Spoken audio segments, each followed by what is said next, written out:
የወንድ ልጅ ብልት ሴትን የወንድ ልጅ ብልት ሴትን ለማርካት መጠኑ ሳይሆን እንዴት ሴክስ ማድረግ እንዳለበት ማወቅ ነው። የቱ ጋር ሲነካት የሷ ስሜት ወይም ያቺ ብይ የምትባለው ነገር ያለችው የቱ ጋር እንደሆነች በጣም ጠንቅቆ መረዳት ነው እንጂ ሚስቱን ሌላ ቫያግራ ሴት ልጅ አትወስድም። እሺ ሌላ ያ ነው ዋናው። እሺ ያ ነው ማወቅ እንጂ ትልቅም ሆኖ አሳመምከኝ ነው የምትለው። ጎዳኸኝ በእናትህ እንትን ትልቅ ነው በጣም ነው የምትጎዳኝ፣ ኩላሊቴን ነካው፣ ልቤን ነካው ነው የምትለው። ትንሽም ሲሆን አልረካሁም የሚሉት ሰውየው ሴክስ ማድረግ አልቻለም ነው እንጂ ብልቱ ማተለቅና ማነስ አይደለም። ከዛ ጋር አይገናኝም። ቢኮዝ ማለት ነው አስባችሁታል፣ ሴት ልጅ እኮ በእጃችሁ ጣቱላ ታረካላችሁ አንዳንዴ አይደል? ይሄንን በግልጽ ማወቅ አለባችሁ። የእናንተ ደግሞ ያላችሁ ብልት ከእንትናችሁ ጋር ከጣታችሁ አያንስም። ስለዚህ የቱ ጋር እንዳለ ስሜቷን መረዳት፣ ሚስትህን ማወቅ። ለዛ ነው ሴክስ በጥበብና በማስተዋል ነው ይባላል። ያንን ማወቅ ነው እንጂ እንትን አይደለም። ኦኬ ይሄንን ማወቅ አለባችሁ። ከባድ ነው ግን ይቻላል። ይሄ ነገር የተገረዙ ሴቶች ያው በጣም በርካታ ችግር ይገጥማቸዋል። ግን በተለይ ደግሞ ከሪሌሽንሺፕ እና ከወሲብ ጋር በተያያዘ የሚገጥማቸው ችግር ምንድነው? በጣም ኢምፖርታንት፣ በጣም ሴንሲቲቭ፣ በጣም ስሜት የሚሰጠው ፓርት ነው የሚቆረጠውና እሱ ሲቆረጥ ያው ነርቭ ጫፎች ናቸው የሚቆረጡት። ስለዚህ እሱ ከተቆረጠ ስሜት በጣም በኃይለኛው ይቀንሳል ማለት ነው። ይሄ ስሜት መቀነስ ብቻ ሳይሆን ስሜቱ በመቀነሱ ምክንያት ኢንጆይ ስለማያረጉት ማንኛውም ሰው ሲነቃቃ እንደሚነቃቃው አይነቃቁም ወይም ፈሳሽ አይመነጭም። ስለዚህ ወንዱ በሚገባበት ጊዜ ህመም ይኖረዋል ማለት ነው። ስሜት የለውም፣ ደስታ የለውም፣ ህመም ይኖረዋል። ስለዚህ ይህንን ነገር ማረግ አይፈልጉም፣ በሂደት አቮይድ ያደርጋሉ ማለት ነው። ለዛ ምንድነው ትርጉሙ? እኔ ሰዎች እንዲሚሉኝ ነገር እኔ ምንም አይገባኝም ይላሉ ማለት ነው፣ ብዙ የተገረዙ ሴቶች ማለት ነው። ስለዚህ እንደዚህ በሚሆኑ ጊዜ ሰውነታቸውን ኤክስፕሎር ማድረግ አለባቸው። ምን ደስ እንደሚላቸው ማወቅ አለባቸው። አንገታቸው መሳም ሊሆን ይችላል፣ የጡት አፋቸው ሊሆን ይችላል፣ ወይም ደግሞ ሌላ የሰውነታቸው ክፍል ሊሆን ይችላል። እነዚህ ጀነራል ነገሮች ናቸው። ከዛ ውጪ ግን ክሊቶሪ ጫፉ ነው የሚቆረጠው። ከውጭ ያለው ስለሆነ የሚቆረጠው ከውስጥ ፓርት ስላለው ጂ ስፖት የሚባል ፓርት አለው። ስለ ጂ ስፖት ደግሞ ከዚህ ቀደም በሰራሁት ቪዲዮ አለ።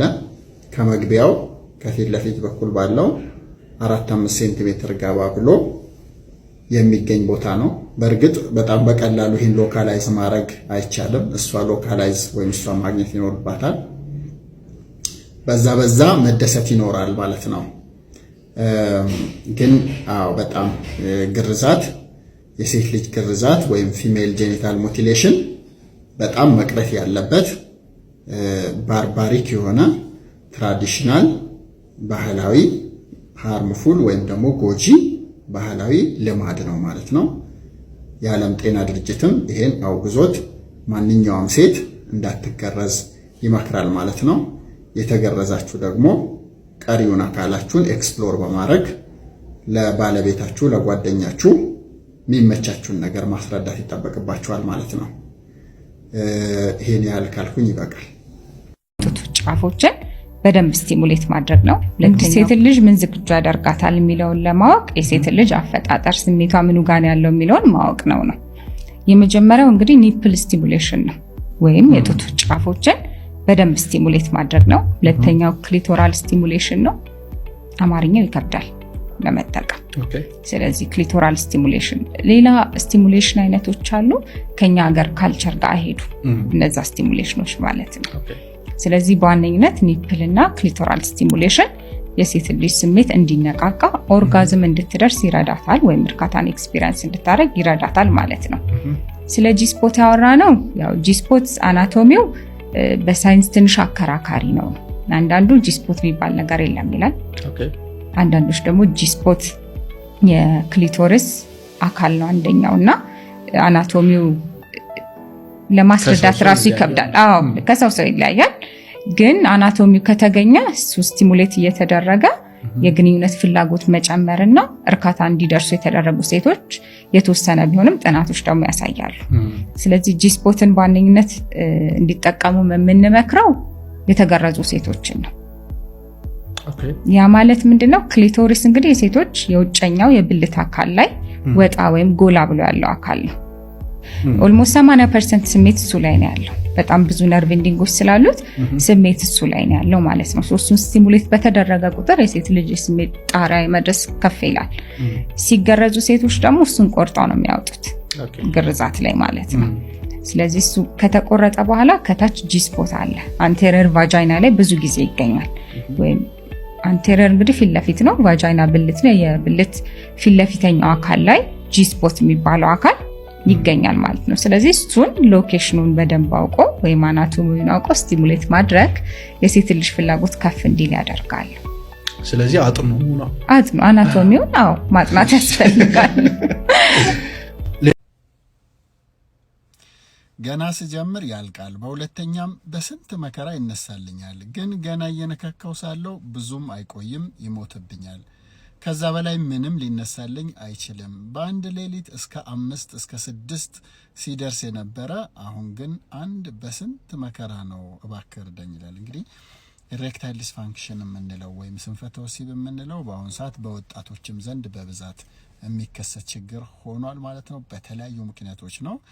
በዚህ ቪዲዮ ዋና ዋና ምክንያቶችና እንዴት ማድረግ ይሻላል የሚለው ላይ እንነጋገራለን። ወንዶች እስከ መጨረሻው ብትሰሙ ትጠቀማላችሁ ማለት ነው። አንደኛው መንስኤ ሳይኮሎጂካል የምንለው ነው፣ ወይም ደግሞ የአንጎላችን ሁኔታ ላይ የሚፈጥሩ ጫና ስንፈተ ወሲብ ያስከትላል። በተለይ በወጣቶች ይሄ የተለመደ ነው። በተለይ መጨነቅ ሲባል በተለያየ ምክንያት በቢዝነስ ምክንያት የመጣ መጨነቅ ሊሆን ይችላል። እንዲሁ ደግሞ አንዳንድ ሰው የሚጨነቅ ሰው አለ። ያ መጨነቅ በሚኖርበት ጊዜ የደም ፍሰት ወደ ብልት አይሄድም፣ ያኔ ይተኛል ማለት ነው። ሁለተኛው ፐርፎርማንስ አንዛይቲ የምንለው ወይም ደግሞ ዛሬ አስደስታታለሁ ወይም አላስደስታትም ብለን እየተጨናነቅን ካለ ያ ራሱ ጭንቀት ነው። ስለዚህ የበለጠ ችግሩን እንዲፈጠር ያደርገዋል። ስለዚህ እሱም አንድ መንስኤ ነው። በተለይ ብዙ ልምድ በሌላቸውና በአዲስ ተቀራራቢ ጓደኞች መሀል የተለመደ ነው ማለት ነው። ወይም ደግሞ አንድ ጊዜ ችግር ሲገጥመው ወንዱ ሌላ ጊዜ የሚገጥመኛል ብሎ በሚፈራበት ጊዜ የሚገጥመው ችግር ይህም ፐርፎርማንስ አንዛይቲ እንለዋለን ማለት ነው። ሌላኛው ስትረስ ነው ወይም ደግሞ የስራ ጫና፣ በቃ የስራ መደራረብ፣ ስራው ራሱ አስጨናቂ የሆነበት ሰውም እንደዚሁ ፐርፎርማንሱ ሊወርድ ይችላል። ይሄ ሳይኮሎጂካል ውስጥ ይገባል። ድባቴ ወይም ድብርትም እንደዚሁ ሳይኮሎጂካል ውስጥ ይገባል ማለት ነው።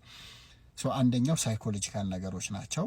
እነዚህ ነገሮች ካሉ ለመፍታት እነዚህ መጀመሪያ መሆናቸው ማወቅ ያስፈልጋል ማለት። ሁለተኛው ላይፍ ስታይላችን ነው። ላይፍ ስታይል ያው ባደግን ቁጥር ላይፍ ስታይላችን ትንሽ እየተባባሰ መጥፎ እየሆነ የሚመጣበት ነገር አለ።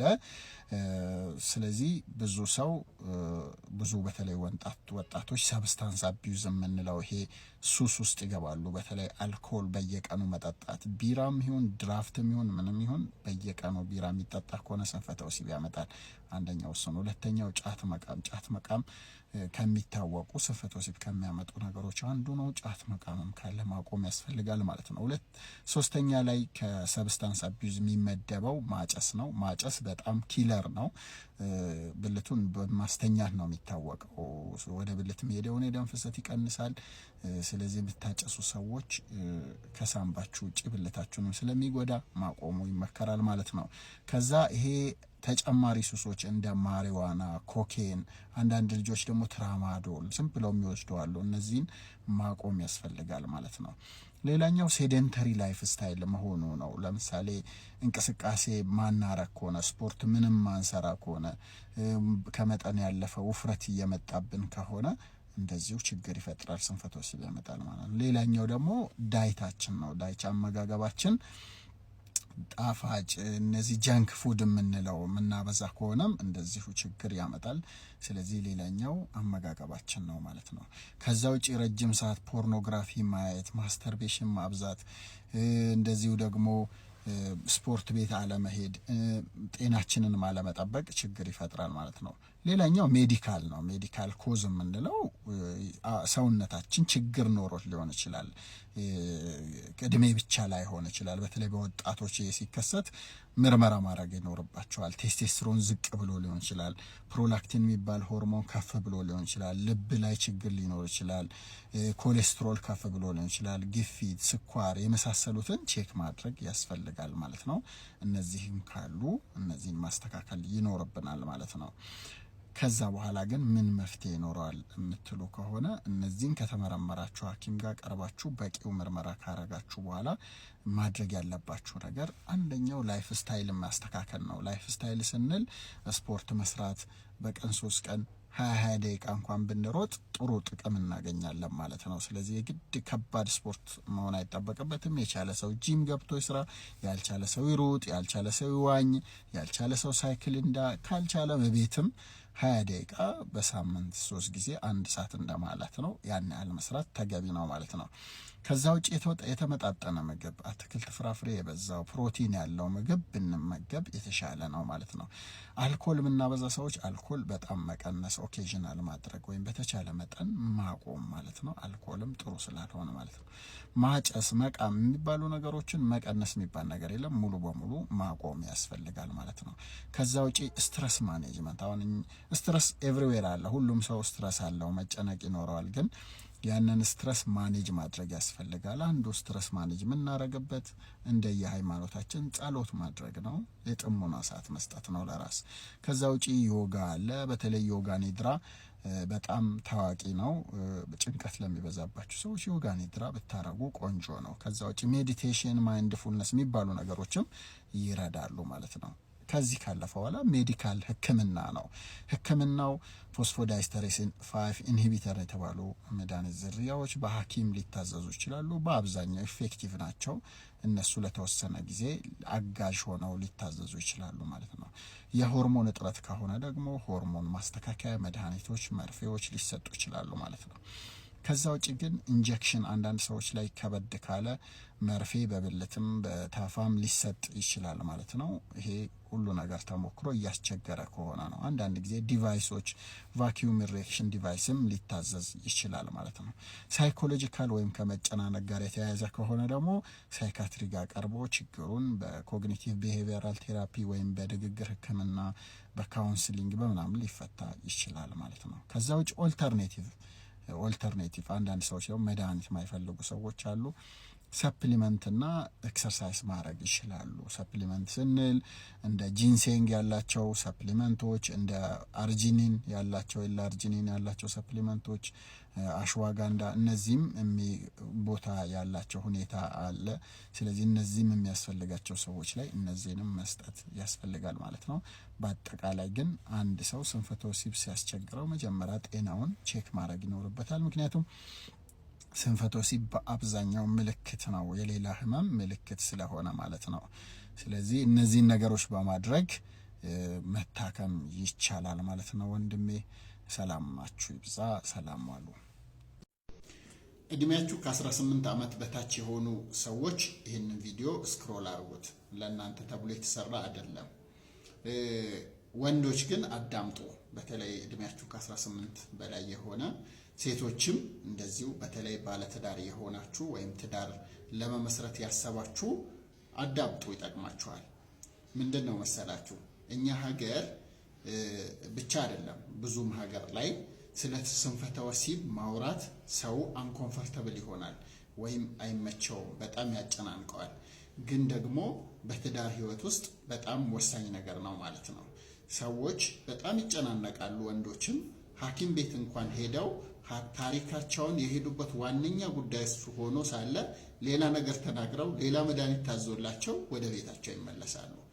እና ይሄ መሆን የለበትም የሚል እምነት አለኝ እኔ። ለዛ ነው ስለ ስንፈተ ወሲብ በጣም ብዙ ቪዲዮ ሰርቻለሁ፣ ገብታችሁ እዩዋቸው። ስንፈተ ወሲብ በዋናነት በ3 ከፍለን ልናየው እንችላለን፣ የወንዶችም ማለቴ ነው።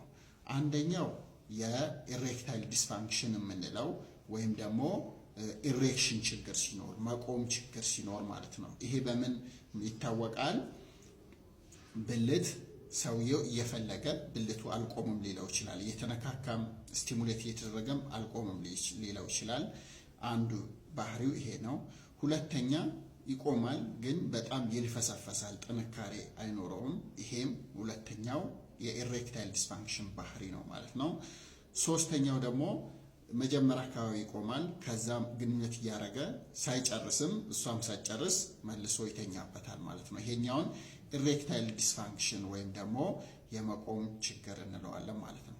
ሌላኛው ይሄ አሁን ያልኳችሁ በብዛት ስኳር፣ ግፊት፣ ኮሌስትሮል፣ ቴስቴስትሮን እጥረት ያለባቸው ሰዎች ላይ እድሜያቸው ትንሽ ገፋ ያሉት ላይ ከ40 በላይ የሆኑት ላይ ይብሳል ማለት ነው፣ ይገኛል። ሁለተኛው አይነት ፕሪማቹር ኢጃኩሌሽን ነው። ይሄ በተለይ በወጣቶች በአዲስ ተጋቢዎች ዘንድ በጣም የተለመደው ነው፣ ፈጥኖ መጨረስ። ይሄ ደግሞ በምንድነው ባህሪው? ቫጃይና ውስጥ ከገባ በአንድ ደቂቃ ከአንድ ደቂቃም በታች እሱም ጓደኛውም በማይጠብቁት መልኩ ይጨርሳል ወይም ደግሞ እርካታ ጫፍ ይደርሳል ማለት ነው። ይህ ከሆነ ቀጣይ ይተኛበታል ማለት ነው፣ ያስቸግረዋል። ከአንድ ደቂቃ በታች ይሆንበታል።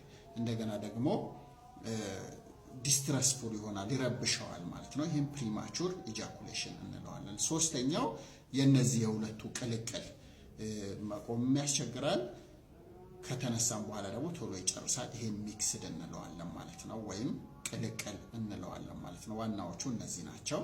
ለቀጣይ ቪዲዮዎች ደግሞ ፎሎ አድርጉ።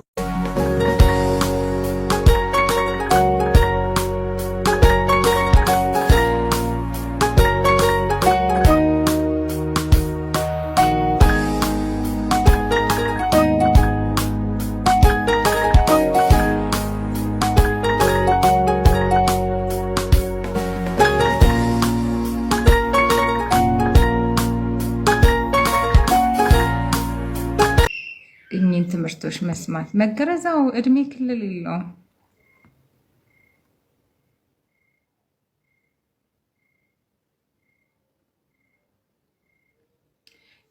ኤርሚያስ እንግዲህ እነዚህ ነገሮች አባባል ናቸው እንጂ ትልቅ ሆኖ በትክክል የማይሰራ ከሆነ ምን ፖይንት አለው አይደል? ስለዚህ መጠናችሁ ሳይሆን ዋናው ቆይታ ጥንካሬ ላይ በትክክል እና የሚስቶቻችሁን ስሜት መጠበቃችሁ ነው። ግንኙነት እያኖራችሁ ለ6 ወር ተከታታይ እንደዚህ አይነት ነገር ችግር ካለ ነው እንደ ችግር ቆጥረን ሕክምና የምንጀምረው። ስለዚህ ቶሎ መጨረሱ ትክክለኛ ጄኒውን ነው የሚለው መታወቅ አለበት። ምክንያቱም የጊዜ ሁኔታ ሊሆን ይችላል። ግንኙነት ገና እንደጀመራችሁ ሲሆን ቶሎ መጨረስ ኮመን ነው። ስለዚህ በተደጋጋሚ በሆነ ቁጥር በራሱ ይሻሻላል አይሻሻል የሚለውን ማየት ያስፈልጋል።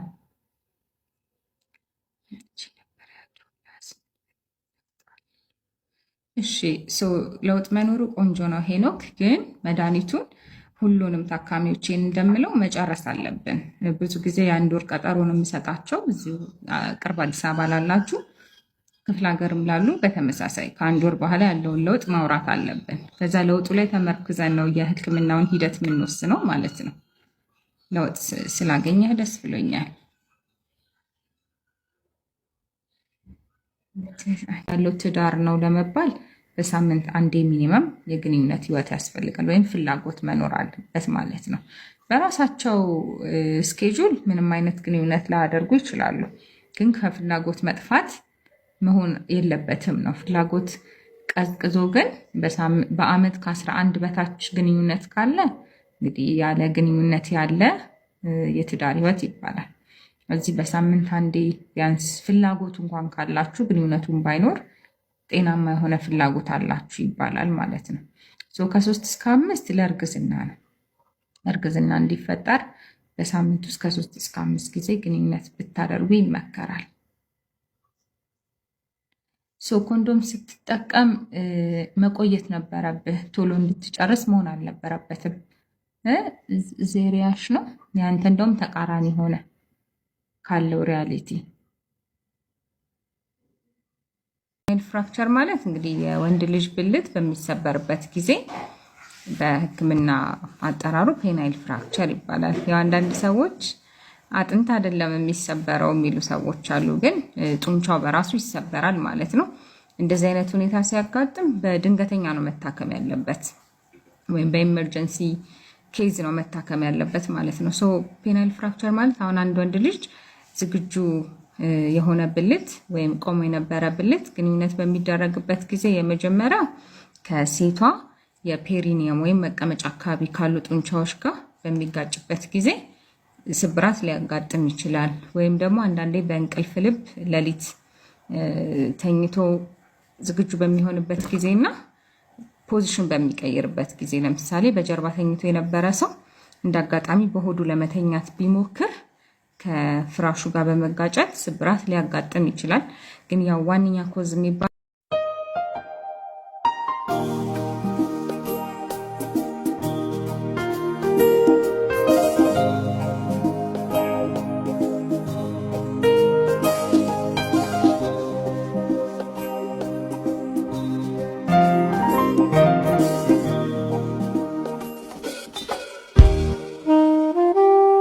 ግንኙነት ጤናማ የሚባለው በሳምንት ቢያንስ አንድ ግንኙነት የማድረግ ፍላጎት ካላችሁ ጤናማ ነው። በአመት በአማካይ ወደ 51 ጊዜ ይሆናል ማለት ነው።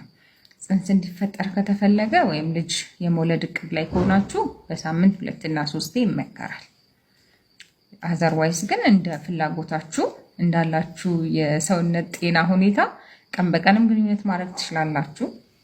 በሳምንት 2 3 ግንኙነት ማድረግ ይቻላል። ግን ሚኒመም ኦፍ አንድ ግንኙነት ቢደረግ ጤናማ የሆነ የግንኙነት ፍላጎት እንዳላችሁ ያሳያል።